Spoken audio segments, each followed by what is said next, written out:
It is one of the most iconic images in modern human history. A solitary man stands in front of military tanks in Tiananmen Square, defiant and courageous.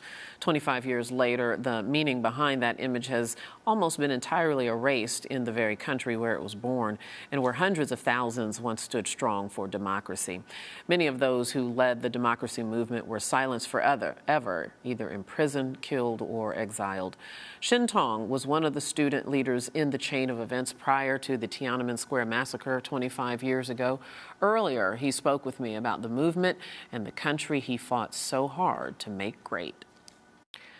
Shen Tong, welcome to Arise America. Thank you so much for being here. Glad to be here. I want to talk about this anniversary and how it makes you feel in just a moment. But take us back. It was 1989. You were 20 years old at the time. Can you remind us how this protest began?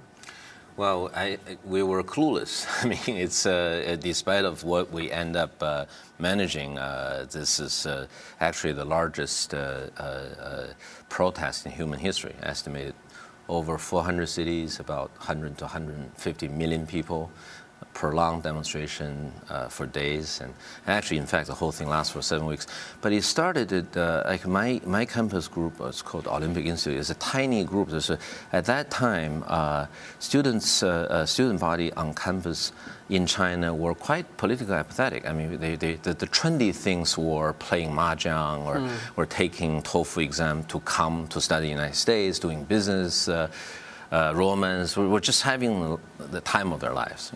And so the couple of small campus groups, we were in the extreme minority. We had difficulties even rally anything more than a few dozen or a couple of hundred people to come to events that discuss anything that's remotely public issue, public policy, let alone politics. So in the middle of April, the former Communist Party General Secretary Hu Yaobang passed away kind of unexpectedly, and he was seen as more reform-minded communist officials. So that finally got the attention of the whole kind of urban, young, educated elite. You know, so we actually felt, wow, that was a good opportunity to at least getting people more involved in public policy debate. We see ourselves as true patriots. We never, for better or for worse, we were not against communist rule or against government. We were promoting for peaceful reform.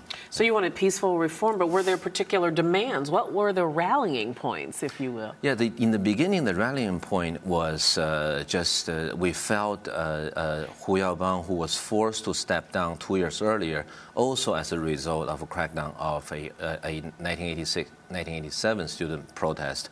We felt he was wrongfully treated.